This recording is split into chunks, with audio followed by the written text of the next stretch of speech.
Olá, seja bem-vindo a mais um programa Diálogos de Justiça. Este programa tem a intenção de te informar sobre algumas novidades do direito. E nós temos a oportunidade de desenvolver o programa Diálogos de Justiça, patrocinado pela Unisa, Universidade de Santo Amaro, com toda a sua equipe, em parceria com o IPAM, o Instituto Paulista de Magistrados. A cada programação, nós temos aqui, como um dos âncoras do nosso programa, um representante do IPAM. E hoje, de modo especial, quem nos acompanha é a doutora Herta Padilha de Oliveira, juíza de Direito e vice-presidente do IPAM. Seja muito bem-vinda. Muito obrigada, professora. Tudo bem? Tudo bem. É um prazer tê-la conosco. E como nosso convidado, nós temos o Dr. Roberto Senise Lisboa. Ele é coordenador na Faculdade Metropolitanas Unidas, na FMU, é promotor de justiça e também professor universitário. Seja muito bem-vindo e eu sei que o tema de hoje é de grande interesse da sociedade. Muito obrigado pelo convite, professora. É uma alegria estar aqui na bancada, não só com você, como também com a doutora Herta, que é magistrada aqui em São Paulo, que identifica o Tribunal de Justiça de São Paulo. Tá bem. No tema de hoje, nós trataremos um pouquinho sobre curiosidades em relação ao consumidor. E nós vamos debater algumas das questões que talvez você faça quando compre produtos, se você se encontra em endividamento, questões de internet. E eu vou começar questionando o professor Senise, quem é o consumidor? Para quem nos escuta, se são todas as pessoas, crianças, adolescentes, idosos, ou há uma configuração específica para nós falarmos para o consumidor? Consumidor somos todos nós que adquirimos produtos, que adquirimos serviços, seja na internet, seja no supermercado, seja numa concessionária, que adquirimos planos de saúde, fazemos parte do rol de pessoas que tomam empréstimos bancários, que gasta dinheiro com cartão de crédito, chamada moeda virtual, enfim, todas as pessoas que são, diz a lei, destinatárias finais. O que quer dizer isso? São pessoas que obtêm bens ou obtêm serviços, mas não fazem isso como intermediárias, não fazem isso para ganhar dinheiro com isso, recolocando essas coisas no mercado, mas fazem isso para o uso privado delas, para o uso familiar. Essas pessoas são todas consumidoras. E o consumidor, ele pouco importa a idade. O consumidor pode ser uma criança, pode ser um adolescente, um jovem, um adulto, uma pessoa idosa. Todas as pessoas, pouco importando a sua capacidade financeira, pouco importando a sua origem, elas podem se enquadrar como consumidoras. Professor Senise, então, do que o senhor está me dizendo, me surge a seguinte questão. Uma pessoa jurídica, uma empresa, ela pode ser consumidora também? Excepcionalmente, sim, né? A nossa lei, a lei brasileira, o Código de Defesa do Consumidor, adotou uma linha um pouquinho diferente do direito europeu. No direito europeu, em alguns países, só a pessoa física pode ser consumidora, como, por exemplo, na Inglaterra. Aqui no Brasil, nós adotamos a ideia de que a pessoa jurídica pode ser consumidora. E os tribunais, eles têm, de forma excepcional, adotado esse entendimento, até mesmo porque o Código de Defesa do Consumidor expressamente consagra essa possibilidade. No início, quando o Código de Defesa do Consumidor entrou em vigência, as pessoas achavam, não, empresa nunca pode ser consumidora. É um absurdo isso. Só que, ainda que os autores da lei do Código de Defesa do Consumidor quisessem que apenas as pessoas físicas fossem consumidoras, com o tempo, a própria jurisprudência e a doutrina viu que não daria para ser tão radical assim, porque a lei contemplava a possibilidade. Então, se estabeleceram mecanismos de que, em alguns casos, as pessoas jurídicas podem ser consideradas consumidoras. Considerando que essas pessoas jurídicas podem ser consumidoras, que a pessoa física é consumidora quando adquire um produto, eu trouxe uma curiosidade. Será que o consumidor pode cancelar a compra por ter adquirido um produto, se ele encontrar esse produto com um preço inferior em outro estabelecimento, doutor Senise? Apenas por esse fundamento, isso só seria possível quando ele fizesse compras fora do estabelecimento comercial do fornecedor, que é o que fala um artigo do Código de Defesa do Consumidor. Se a pessoa ela realiza compras fora do estabelecimento do fornecedor, da loja física, ela pode exercer o direito de arrependimento em até 7 dias, depois da entrega do produto na sua casa ou da conclusão do serviço. Fora isso, ele não tem esse tipo de opção, eu encontrei um preço mais vantajoso no concorrente, a não ser que o próprio fornecedor que lhe vendeu aquele produto tenha na sua oferta, na sua publicidade, assim colocado. Entendi. Tá? Fora do estabelecimento seria pela internet, por exemplo? Eu posso considerar? Sim, atualmente se considera que o estabelecimento do artigo 49, isso é quase unânime na doutrina consumerista, seria o estabelecimento físico e não o estabelecimento virtual. Até mesmo porque na internet o consumidor, nós todos, né, nós compramos pelo que a gente vê na internet. Não, a gente nem lê direito o que existe lá. Estou procurando um móvel. Se é um móvel bonito, acho bonito, eu vou, compro, aí eu nem leio direito aquele contrato de adesão na tela. A maioria dos consumidores é assim, quase todos nós somos assim, né? Então, isso também se aplicaria para aquelas compras, por exemplo, por telefone, que a pessoa vê o anúncio na televisão, Sim. mostra, exibe o produto na televisão e daí a pessoa liga e completa a compra por telefone. Sim, essa regra também vale para as pessoas que adquirem por telefone, para o sistema de telemarketing ou através do call center, ao contrário, né? O consumidor que liga em atendimento a uma publicidade. Sim, serve também para isso. Nesse contexto, se o consumidor compra muito bem, eu quero comentar logo mais sobre a questão do descontentamento. É possível que o consumidor, quando descontente, ele devolva o produto e o objeto? Eu vou chamar um rápido intervalo, se o senhor me permitir, Claro. E logo mais nós falaremos sobre o seu descontentamento. Fique conosco.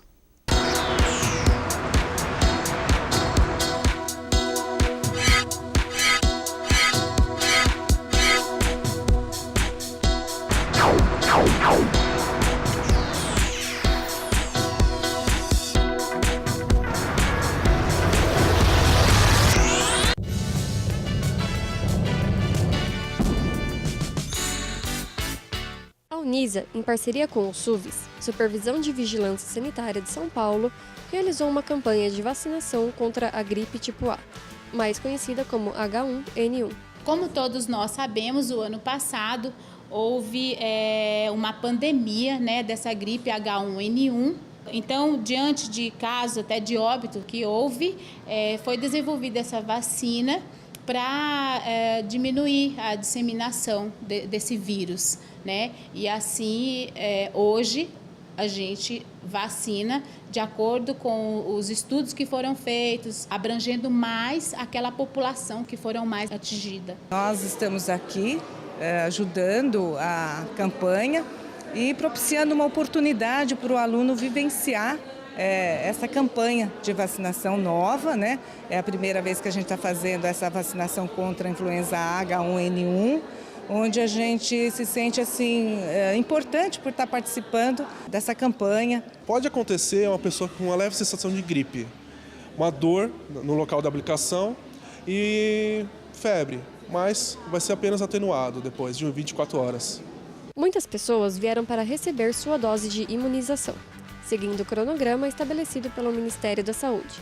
Além dos cuidados que todos já temos que ter no dia a dia, não só com essa gripe, como com todas as outras, eu achei bem interessante para além de tudo, como já imuniza, já estimula as pessoas a tomarem outros cuidados.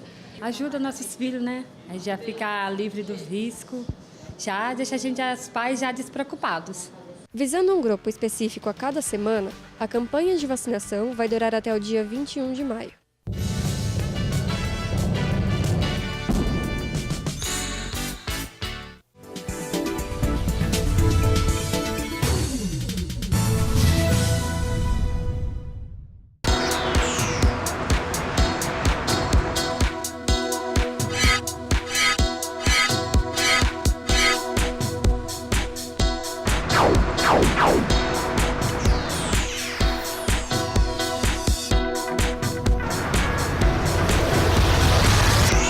Estamos de volta com o programa Diálogos de Justiça, sob a direção da Unisa, Universidade de Santo Amaro, em parceria com o IPAM, o Instituto Paulista de Magistrados, hoje representado aqui por sua vice-presidente, a doutora Herta Padilha de Oliveira, e temos como nosso convidado o doutor Roberto Senise Lisboa, tratando sobre algumas questões do consumidor que para você e para mim são bem importantes. É por isso que no último bloco nós deixamos a seguinte questão: será que o descontentamento é motivo justo para que o consumidor efetive a troca de um objeto? Então eu fui, comprei, doutor Senise, comprei uma roupa, comprei um celular, depois eu fiquei descontente, não fiquei satisfeita. É possível essa troca?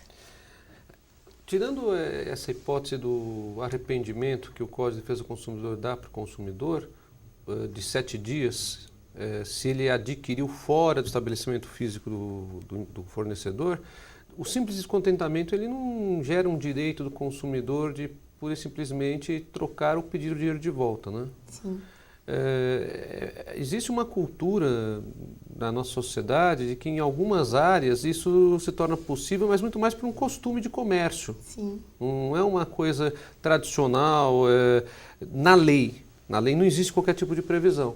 É muito comum isso em loja de roupas, né? Essa é uma questão, aliás, isso. bem frequente, né? As lojas são obrigadas a trocar a roupa? A rigor, apenas se a roupa tiver um defeito. Sem o defeito, a loja não é obrigada a trocar a roupa. Ela só poderia trocar a roupa se houver o descontentamento por conta daquela situação do 49 com a defesa do consumidor, dos 7 dias que a gente havia falado há pouco, ou ainda se houver o defeito. Fora isso, toda troca que é feita com bastante frequência no comércio, é um ótimo exemplo do que acontece, é feito por um costume do setor econômico, né? Porque para eles não compensa ficar discutindo uma situação de uma peça com o consumidor e perder o consumidor. É uma questão também de fidelização da clientela. Se a loja se compromete a fazer essa troca, por exemplo, vou comprar um presente e eu falo, bom, mas se a pessoa não gostar, ela pode trocar. E a loja se comprometer, daí ela está obrigada a trocar. Ela está obrigada. Porque todo tipo de promessa feita pelo fornecedor, seja através de uma oferta, seja através de uma publicidade ou até mesmo de uma simples carta ou correspondência, vincula o fornecedor. Tá? Então ele é obrigado. Você comentou aqui sobre a questão do defeito. Então vamos explicar um pouquinho mais para quem nos assiste como se faz a verificação do defeito. Digamos que eu comprei um produto, deixei no armário, e 3 meses depois eu vou usá-lo. E aí eu constate o defeito daquele objeto. É possível que eu efetue a troca em decorrência do defeito? Existe um tempo para isso? Existe. O produto ele tem que ter um defeito, um vício, na data em que houve a aquisição. Primeira coisa. Então, não adianta a pessoa falar, esse vício surgiu 15 dias depois que comprei o produto. Isso não serve. E além de ser na data que houve a aquisição, o vício ou o defeito, ele, se for aparente ou de fácil constatação, faz com que o consumidor tenha um prazo pequeno para requerer a troca ou a devolução do dinheiro. O prazo é de 30 dias. Né? E se for um vício que seja oculto, então ninguém sabia, o carro estava com problema de motor, por exemplo, e esse problema veio se revelar alguns meses depois e se descobriu que o motor do carro tinha sido, na realidade, recondicionado e o comprador não sabia disso. Aí o comprador ele tem um direito a contar esse prazo da data em que ele tomou conhecimento do vício. Tá? Porque é uma questão de saber quando a pessoa soube do vício. Agora, se a pessoa podia verificar esse vício com uma certa facilidade, ou se era um vício perceptível, o prazo se conta da data em que ela adquiriu o produto. Doutor Roberto, o senhor acabou de falar da questão do carro. Assim como o carro, outras mercadorias podem ter alguns vícios que demandam um conserto, que vai para assistência técnica, por exemplo. Aí o fornecedor ele tem um prazo para resolver esse problema? Tem. O pessoal fala em Código de Defesa do Consumidor, mas aí é um direito do fornecedor, né? O código fala que se o produto puder ser reparado, o fornecedor ele tem 30 dias para proceder a esse reparo. Né? Então, vamos supor que há um problema num notebook. O notebook deve ser encaminhado para assistência técnica e o fornecedor tem 30 dias para consertá-lo. Se o consertar nesses 30 dias, devolverá para o consumidor. Se era questão de garantia contratual, o consumidor não pagará nada. Se não havia garantia contratual, o consumidor pagará pelo serviço. Se o defeito persistir, aí o consumidor poderá trocar por um outro produto igual, requerer o dinheiro de volta. Se quiser ficar com um produto desse que é quase que imprestável, ele poderá até ficar, mas poderá ter um abatimento proporcional do preço, que a lei dá essa oportunidade para ele. Né?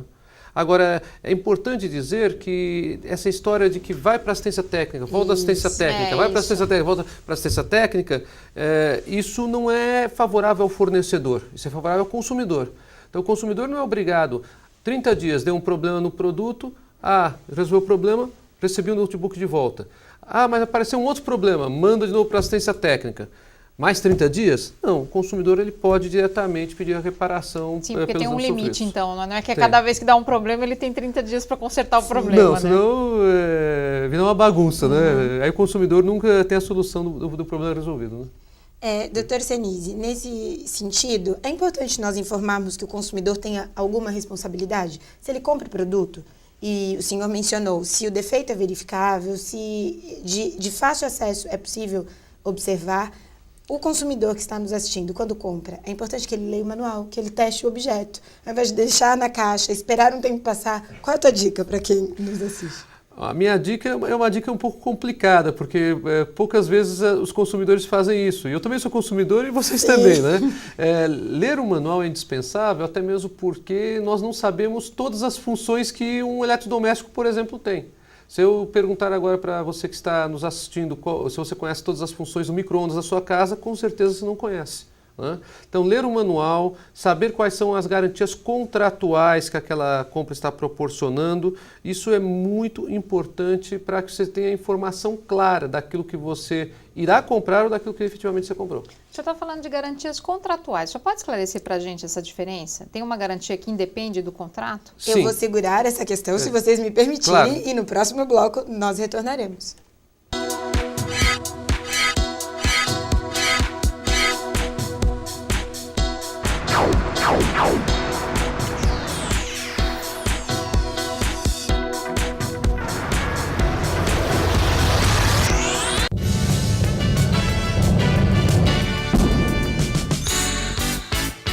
A Unisa, em parceria com o SUVES, Supervisão de Vigilância Sanitária de São Paulo, realizou uma campanha de vacinação contra a gripe tipo A, mais conhecida como H1N1. Como todos nós sabemos, o ano passado houve uma pandemia, né, dessa gripe H1N1. Então, diante de casos até de óbito que houve, foi desenvolvida essa vacina para diminuir a disseminação desse vírus, né? E assim, hoje, a gente vacina de acordo com os estudos que foram feitos, abrangendo mais aquela população que foram mais atingida. Nós estamos aqui ajudando a campanha e propiciando uma oportunidade para o aluno vivenciar essa campanha de vacinação nova, né? É a primeira vez que a gente está fazendo essa vacinação contra a influenza H1N1, onde a gente se sente assim importante por estar participando dessa campanha. Pode acontecer uma pessoa com uma leve sensação de gripe, uma dor no local da aplicação e febre, mas vai ser apenas atenuado depois de 24 horas. Muitas pessoas vieram para receber sua dose de imunização, seguindo o cronograma estabelecido pelo Ministério da Saúde. Além dos cuidados que todos já temos que ter no dia a dia, não só com essa gripe, como com todas as outras, eu achei bem interessante para além de tudo, como já imuniza, já estimula as pessoas a tomarem outros cuidados. Ajuda nossos filhos, né? A já ficar livre do risco, já deixa os pais já despreocupados. Visando um grupo específico a cada semana, a campanha de vacinação vai durar até o dia 21 de maio.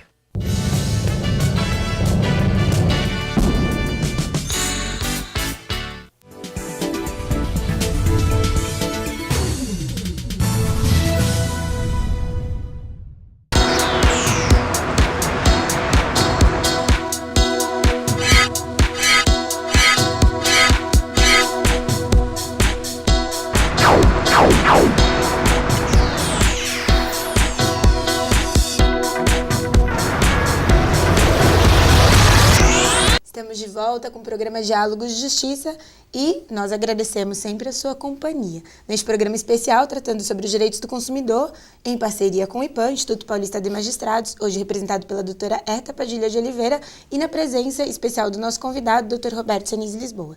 No último bloco, nós deixamos uma questão bem importante sobre as garantias, por favor. Então, doutor, eu gostaria de saber a diferença entre os tipos de garantia, que o senhor falou de garantia contratual, e outra questão que também é bem recorrente. No período da garantia, se há necessidade de uma assistência técnica, por exemplo, no domicílio, se é um produto que não tem como levar até o local, a empresa pode cobrar essa visita ou a garantia tem que englobar todas as questões envolvidas ao reparo? Bom, quando eu falei em garantia contratual, eu falei isso porque existem as garantias que a lei oferece para o consumidor, né? Que estão no Código de Defesa do Consumidor. Essa garantia contratual, diz a lei, ela é complementar às garantias legais, que dizem respeito à possibilidade de devolução do produto ou não, à reparação por danos patrimoniais e morais eventualmente sofridos pelo consumidor. Essas são as garantias legais. As garantias contratuais, então, elas complementam as legais. Elas podem ser garantias quanto à extensão de prazo. Algumas fábricas de televisão prometiam em anúncios garantia até a próxima Copa. Isso era muito comum na Copa passada, né? Nessa Copa mudaram a publicidade passou a ser, se você comprar uma televisão de 60 polegadas, você ganha outra se o Brasil for campeão, né? Então isso vai alterando. Isso não é bem garantia, já é promessa mesmo. Então as garantias, elas são complementares às legais quando eu falo em garantias contratuais. São garantias que estão no contrato e o consumidor ele tem que ser informado pelo fornecedor do alcance dessas garantias, né? Agora, outra questão que a doutora colocou é a questão referente à assistência técnica. A assistência técnica, ela pode ser limitada não só pelo tempo, mas também pelas condições de assistência técnica. Então é importante que o consumidor, ao saber que tem assistência técnica, tome conhecimento quando ele irá adquirir o produto ou o serviço do alcance dessa assistência técnica. Muitas vezes essa assistência técnica será gratuita e outras vezes não. Dependerá daquilo que está no termo de garantia que o fornecedor tem a obrigação de entregar para o consumidor quando ele adquirir o produto. Certo.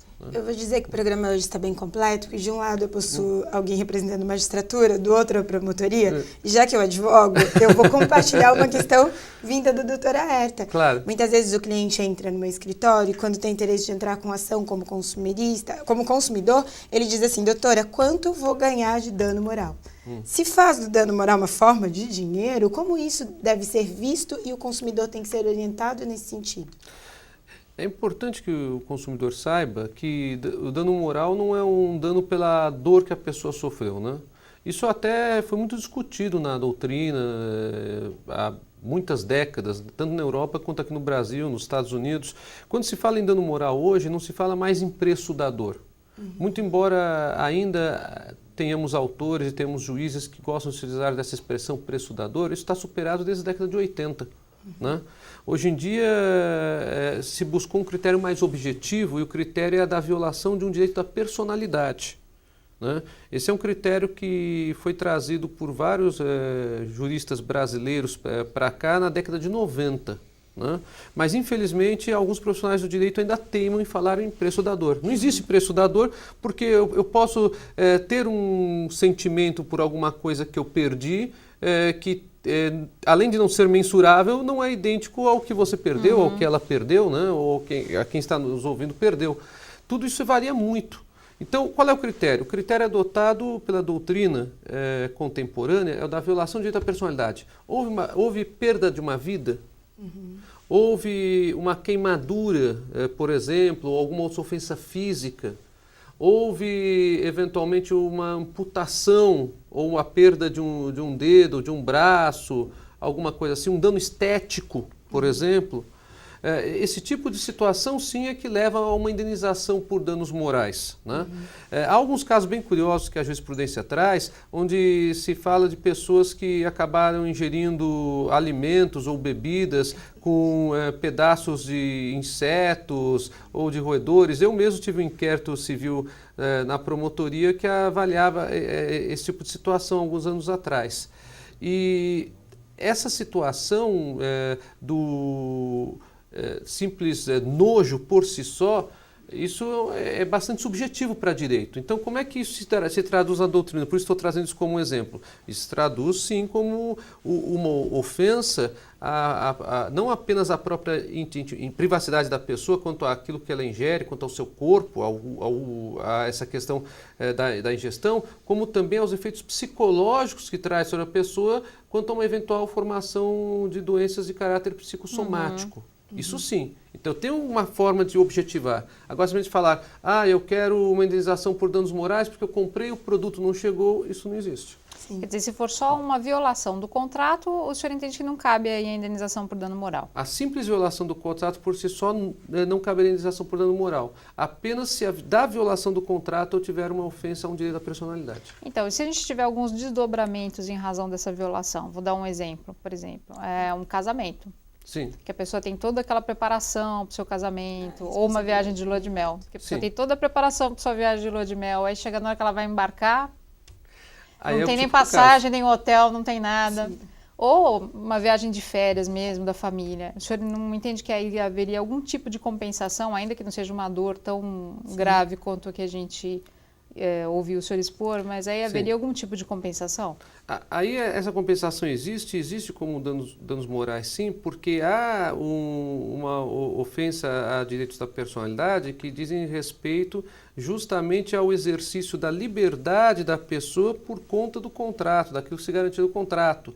E mais do que isso, também por eventuais efeitos psicossomáticos sobre a pessoa.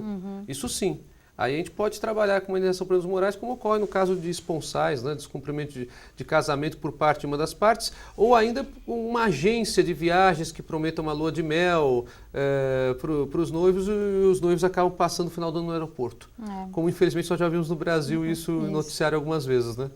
Estamos encerrando este excelente programa e o senhor tem alguma dica em alguns segundos para quem nos escuta? Se você quer comprar um produto ou um serviço de quem quer que seja, por mais bonito que seja, primeiramente entre no site do Procon e verifique se aquela empresa tem algum problema, alguma reclamação feita por outros consumidores. Isso é muito importante. O site do Procon ele tem uma espécie de termômetro sobre a quantidade de reclamações e o Procon ele edita anualmente a chamada lista negra dos fornecedores. Não existe só o SPC e o Serasa para combater o consumidor que não paga a conta. Também existe essa lista negra que serve justamente para que você tenha informação se a procedência daquela empresa seria boa e se a conduta dela seria boa para satisfazer aquilo que você está querendo comprar ou não. Em nome do nosso programa, Dr. Roberto, muito obrigada por ter aceito o nosso convite. É isso. Obrigado a vocês e estou à disposição para as oportunidades. Nós tá te bom? esperamos, sim, Tá mais bom. uma vez. Com Doutora certeza, Eta, né, não doutora é? Evelise? Porque esse tema, a gente vai precisar de uns 4 ou 5 programas Sim. para pelo menos abordar outras questões. Vamos né? nos organizar. Obrigada também pela parceria. Muito obrigada. Eu que agradeço a oportunidade de estar aqui novamente. Sempre bem-vinda pelo IPAM, Instituto Paulista de Magistrados. E nosso muito obrigado a você que sempre nos acompanha. E a cada programa nós trazemos mais informação. Fique ligado no Diálogos de Justiça.